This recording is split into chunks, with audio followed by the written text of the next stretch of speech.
bonjour tout le monde, merci de nous avoir rejoints, j'espère que vous allez bien. Aujourd'hui, le maire de la ville de Sarreguemines, Marc Zingraff, sera notre invité du jour. Vous le retrouverez en fin d'émission pour une interview. Il sera en compagnie de Julia Bitran. Et avant de commencer notre journal, je vous laisse découvrir le Flash Info du jour. La campagne de vaccination pour les personnes âgées de plus de 75 ans vivant à domicile débute ce lundi. Pour rappel, il faut s'inscrire sur le site santé.fr/carte-vaccination-covid, sur doctolib.fr ou par téléphone au 03 87 345 345. Le CHS de Sarreguemines est pour l'instant le seul à vacciner dans notre secteur. La ville de Sarralbe souhaite participer activement à la campagne de vaccination contre la Covid-19. Pierre-Jean Didiot, le maire de la commune, a fait une proposition en ce sens à l'Agence régionale de santé. Il souhaite compléter le maillage du territoire pour arriver plus rapidement à une immunité collective. La réponse est toujours en attente. Une délégation des boulangers du secteur de la Fédération des boulangers de la Moselle s'est rendue en sous-préfecture de Sarreguemines pour la cérémonie de la galette des rois. La cérémonie était un peu particulière cette année. Les 5 galettes n'ont pas été dégustées sur place. Elles ont été données au personnel de l'hôpital Robert Pax. La concertation préalable sur le projet d'implantation d'une usine photovoltaïque à Hambach continue. Un atelier pédagogique et contributif aura lieu ce samedi 23 janvier à 10h au centre de communication Smart sur l'Europole de Hambach. Pour y participer, une inscription en ligne est souhaitable sur concertation.progerec.fr/la-concertation-préalable. Jean Castex l'a annoncé jeudi dernier, les activités physiques et sportives scolaires et extrascolaires en intérieur sont suspendues. Un coup dur pour les clubs, les éducateurs sportifs et les jeunes qui avaient pu reprendre leur activité le 15 décembre. Marie-Morgane, bonjour. Tu as justement pu rencontrer des jeunes de l'AS Sarreguemines Tennis. Salut Thibaut, et oui, je m'y suis rendue mercredi dernier. Alors c'était un jour avant les annonces du Premier ministre. Les associations sportives étaient pour rappel à l'arrêt depuis le mois d'octobre et seuls les mineurs ont pu reprendre une activité le 15 décembre. Cela permettait de retrouver un peu de vie dans les gymnases. Je vous laisse découvrir la réaction des ados à leur retour dans le club. C'était super cool parce que le fait de pouvoir refaire du sport, de revoir autre chose que chez soi et l'école, ça fait du bien. Et le fait que ça fait du bien aussi de reprendre une activité sportive, de ne pas rester collé à 24 dans son canapé, ça fait aussi du bien de un peu se dégourdir les pattes. Oui, ça nous fait du bien, au moins on peut se retrouver tous ensemble, faire quelque chose, ouais c'est mieux. Oui, moi aussi, déjà qu'à chaque fois je termine à 17h, alors je peux pas faire grand chose dehors. Alors le mercredi, c'est un petit peu mon jour préféré. Et malheureusement, ils vont devoir de nouveau patienter avant de pouvoir retourner au club. Et il est aussi difficile pour les écoles d'organiser des événements. Oui, les établissements se retrouvent un petit peu bloqués, mais certaines actions peuvent quand même se dérouler dans les écoles. Et ça permet aux élèves un petit peu de se changer les idées.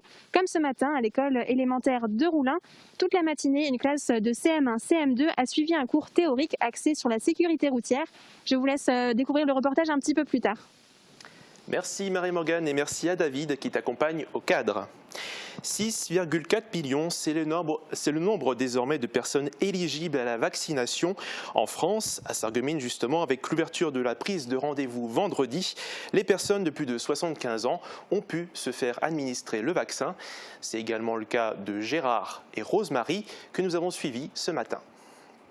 3, 2, 1, c'est parti pour la vaccination des personnes de plus de 75 ans à Sarreguemines. Parmi les heureux bénéficiaires d'un rendez-vous aujourd'hui, Rosemarie et Gérard d'Altry au Dardary, qui ont cherché à obtenir ce rendez-vous dès l'ouverture des inscriptions. Et je n'ai réussi à passer que le soir, c'est-à-dire après une bonne centaine d'essais à droite, à gauche, téléphone, internet. Après une courte consultation médicale, direction la salle de vaccination. J'étais très stressée, mais après la dame, elle était tellement gentille et puis j'ai rien senti du tout, absolument rien senti. J'ai été très étonné de l'efficacité de la chose. Ça s'est passé comme je m'y attendais, c'est-à-dire rapidement, sans douleur, et je dirais avec beaucoup d'efficacité et de disponibilité de la part du personnel. Ce vaccin, c'est un peu l'espoir d'une reprise d'une vie normale, notamment pour Rosemary. J'espère pouvoir sortir parce que je fais presque pas mes courses. Je me fais livrer depuis mars l'année dernière. Je suis peut-être sortie 3 fois en tout. Gérard, lui, après sa première injection, appelle le plus grand nombre à l'imiter. On dramatise un peu cette affaire qui finalement n'est pas grand-chose. C'est un geste qui est à faire et je crois que tous ceux qui ont des craintes ne sont pas fondés de les avoir. Leur rendez-vous pour la seconde injection est déjà pris. Il faudra alors de nouveau se représenter au CHS de Sarreguemines pour celle-ci, avant de laisser enfin le coronavirus derrière eux. Après Sarreguemines, c'est Sarralbe qui s'est porté volontaire pour accueillir un autre centre de vaccination. Rien n'est encore acté, mais la demande a été faite auprès de l'Agence régionale de santé. Le maire Pierre-Jean Didiot nous donne quelques éclaircissements au micro du Rani Tozik. Monsieur le directeur des hôpitaux de Sarreguemines a exprimé récemment qu'un centre de vaccination pour 100 000 habitants, qu'il fallait certainement voir les choses de façon plus large et disons Sarralbe avec ses structures, avec l'ensemble des professionnels de santé, que ce soit médecins qui se sont déjà proposés, pharmaciens, infirmiers, l'hôpital Saint-Joseph avec là encore ses professionnels sont prêts à s'investir dans cette course qui est une course de vitesse pour qu'un maximum de personnes puissent être vaccinées. Donc à 2 reprises, j'ai proposé donc notre candidature à l'agence régionale de santé qui m'a donné la réponse suivante, c'est qu'à l'heure actuelle, les conditions logistiques avec le vaccin Pfizer sont quand même très rigoureuses, avec des conditions de conservation qui sont, comme on le sait maintenant, à moins de 70 degrés.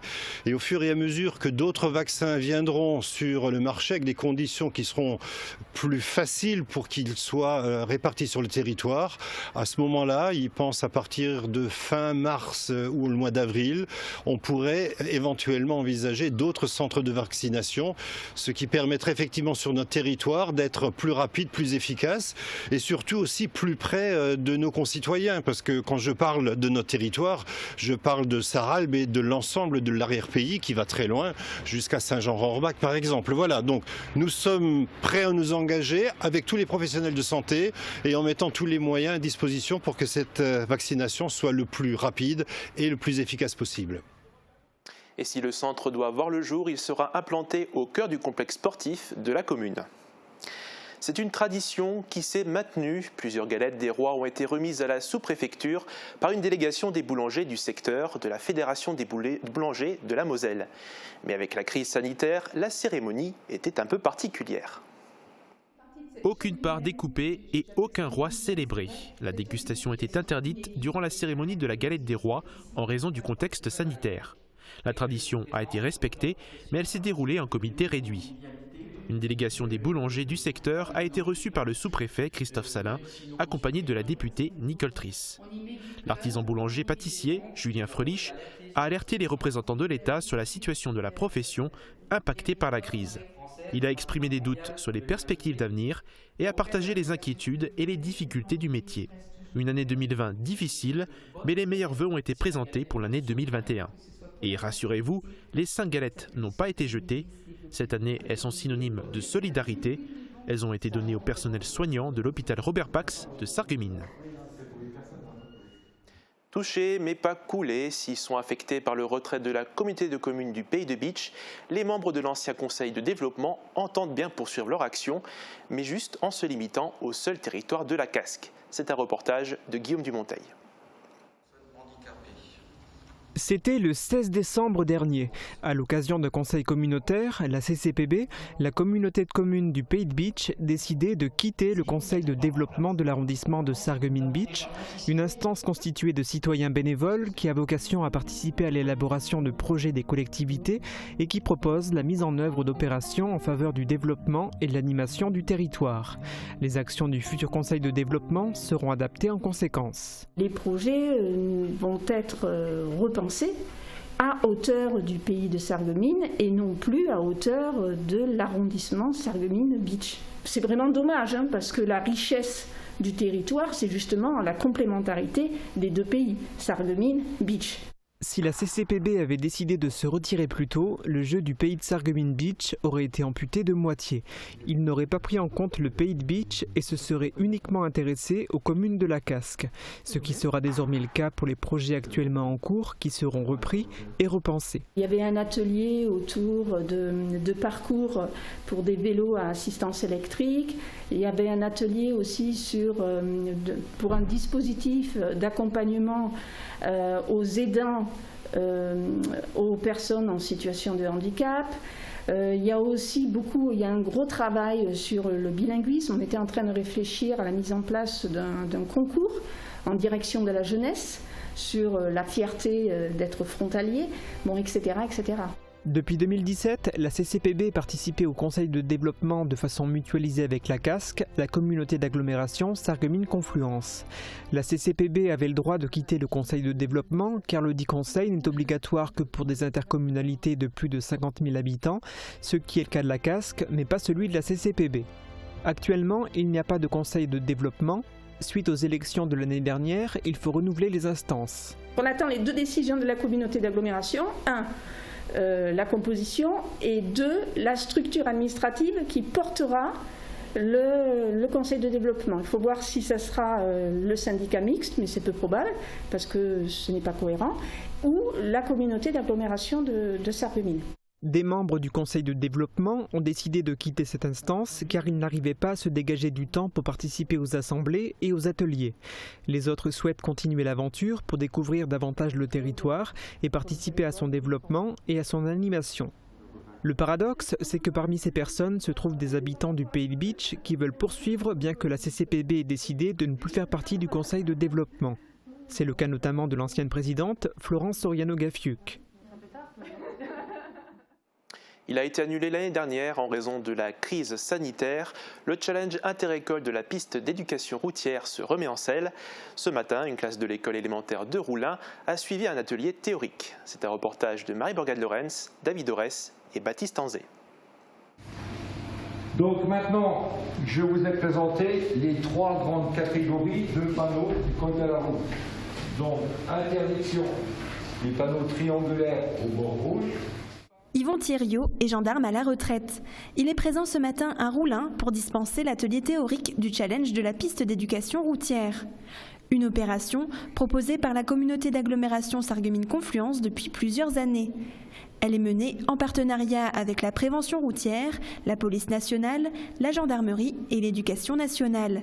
Pendant 4 heures, Yvon Thiriot va donner plusieurs explications aux élèves de cette classe de CM1, CM2. Le message que je fais passer aux enfants, c'est la sécurité routière pour tous, en débutant par les piétons, les cyclistes, jusqu'à plus tard quand ils seront usagers de la route en tant qu'automobilistes.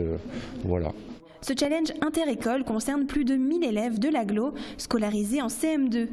À leur âge, certains sont déjà des usagers de la route en tant que cyclistes. Il est donc essentiel pour eux de maîtriser des règles du code de la route. Oui, tu fais un trait.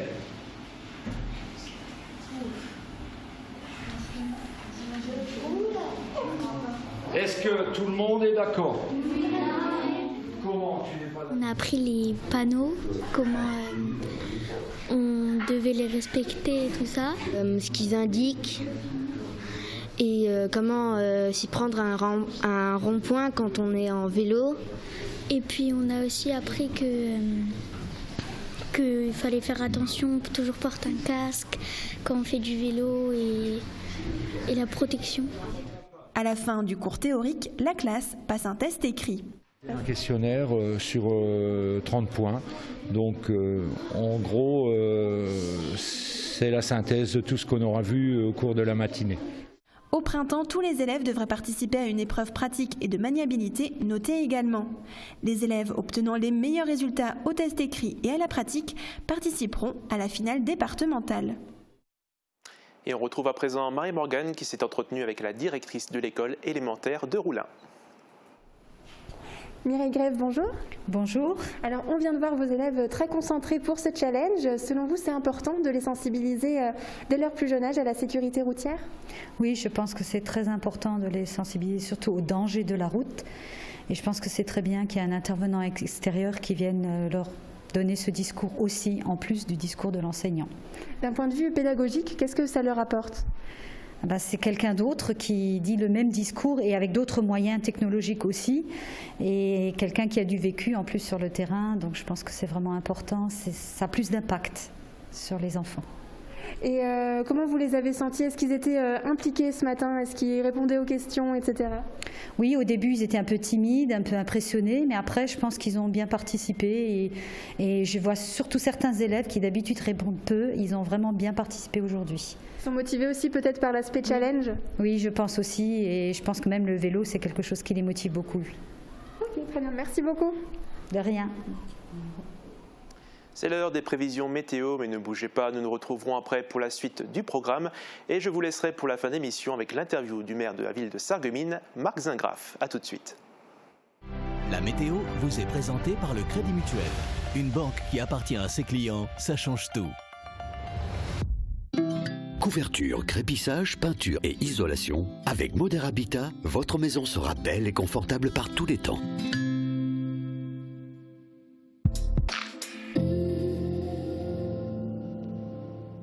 Bonjour tout le monde. Pour ceux qui, comme moi, attendaient la neige avec impatience, je pense que ces derniers jours, on a été servis. Et aujourd'hui, j'ai reçu cette photo du Gisberg d'un de nos téléspectateurs qui m'a fait sourire. J'ai même plus besoin d'éviter de filmer le panneau du village pour vous faire deviner où je suis, tellement il a neigé. D'ailleurs, je sais pas vous, mais ce week-end, j'en ai profité pour faire un bonhomme de neige un peu original. Est-ce que vous aussi, vous en avez fait un? Si vous n'avez pas eu le temps, vous pourrez encore le faire demain, puisque quelques flocons vont encore tomber, surtout en matinée. Après ça, les températures vont commencer à remonter avec 5 degrés attendus en journée. Les minimales ne seront même plus négatives avec 3 à 0 degrés au minimum. Demain, pensez à souhaiter une bonne fête au Marius et il fera jour de 8h16 à 17h07. Et n'hésitez pas à m'envoyer des photos de vos bonhommes de neige ou des paysages enneigés que vous avez pu prendre ce week-end dans les commentaires sur Facebook. Je vous souhaite encore de passer une très belle journée et à demain. Merci d'avoir suivi la météo avec le Crédit Mutuel. Une banque qui appartient à ses clients, ça change tout. Sans plus tarder, voici un tout nouvel épisode de la pastille tri et emballage. Peut-on trier les emballages salis comme les cartons de pizza ou les conserves? Cartons de pizza, briques de soupe ou de crème, conserves de sauce, de poisson, pots de confiture. Une fois le produit consommé, certains emballages sont salis par les restes de nourriture. Et les consommateurs sont nombreux à hésiter à les déposer dans le bac de tri ou préfèrent les jeter avec les déchets ménagers. Pourtant, contrairement à une idée reçue, même sali, un emballage se recycle. Inutile de le laver, ce serait gaspiller de l'eau, il suffit de bien le vider ou d'enlever les résidus alimentaires avant de le déposer dans le bac de tri. S'il est sale, cela ne gêne pas son recyclage, car les process industriels comportent des étapes de nettoyage et de filtrage, pour les cartons par exemple, ou encore de la fusion de la matière, comme pour les emballages en métal ou en verre. Trier les emballages même sales permet de préserver des ressources naturelles, d'économiser de l'eau et de l'énergie. Et si vous avez encore un doute sur les bons gestes de tri, vous pouvez télécharger l'appli Guide du tri.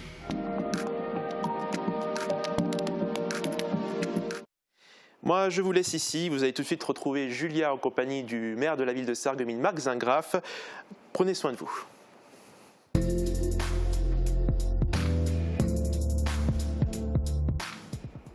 Bonjour à tous et bonjour à vous Marc Zingraff et bonne année. Bonjour Julia, bonne année à vous aussi. Merci beaucoup. Alors vous allez pouvoir exprimer vos vœux aussi à nos téléspectateurs à la fin de cette interview, mais revenons d'abord évidemment sur 2020.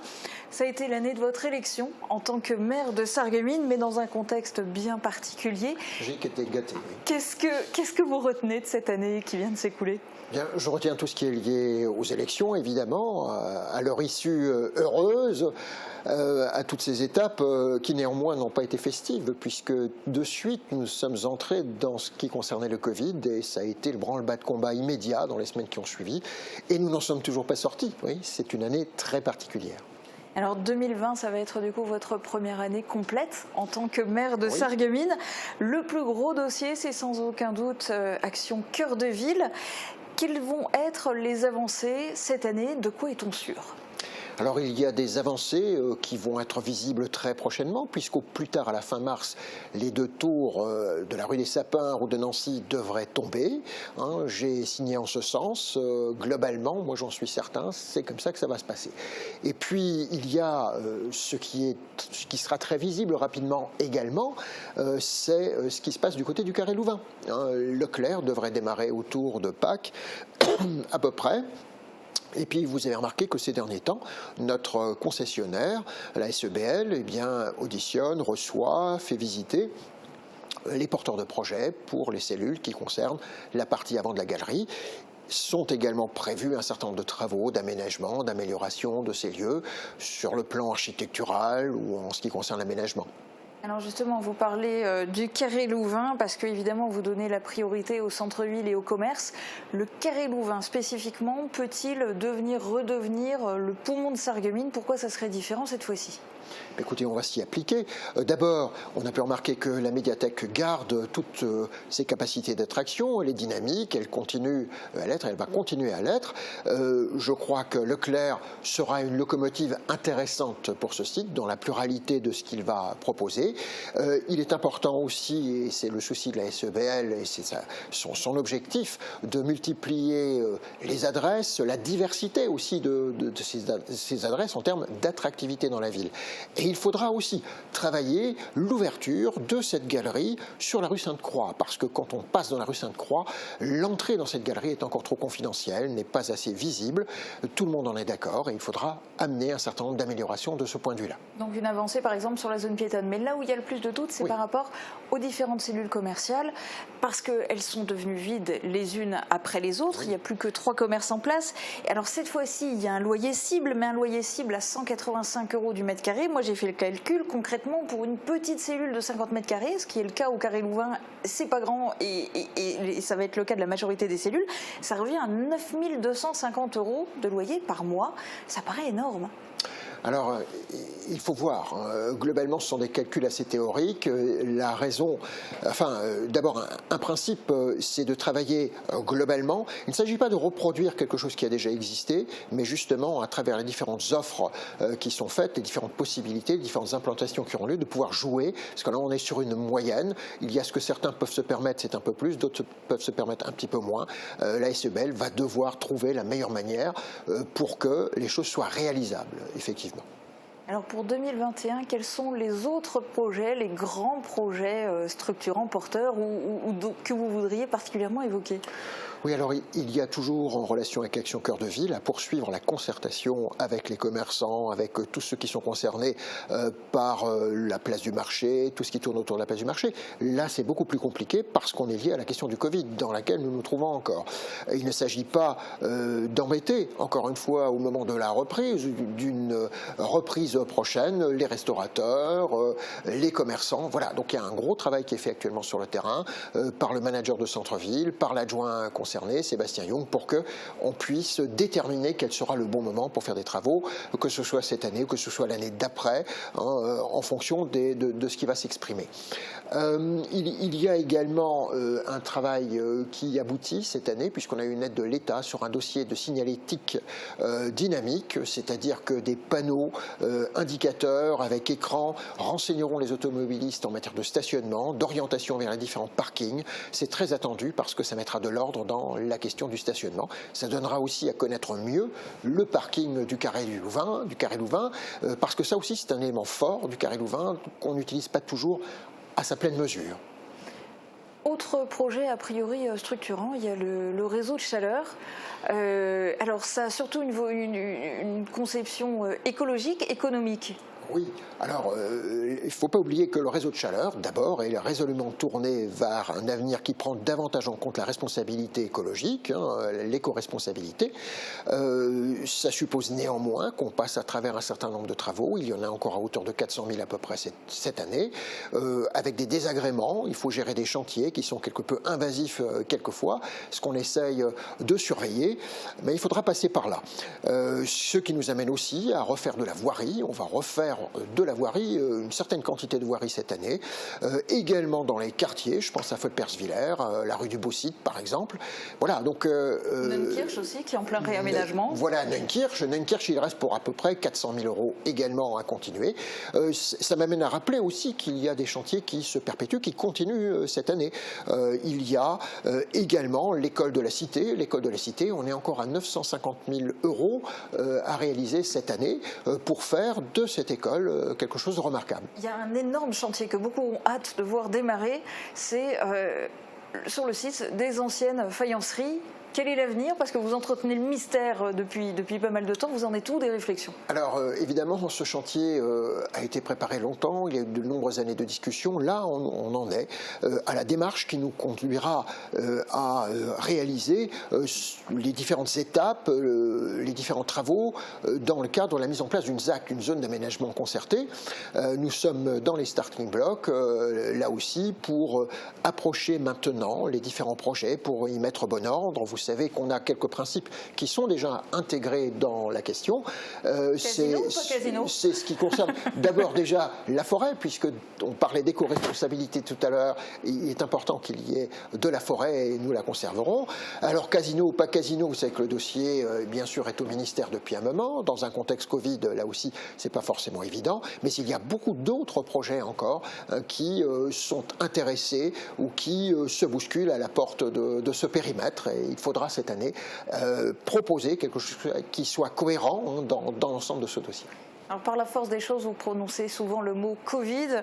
Alors justement, la culture, le sport de manière générale, il y a un petit peu toute la vie sociale qui est en stand-by.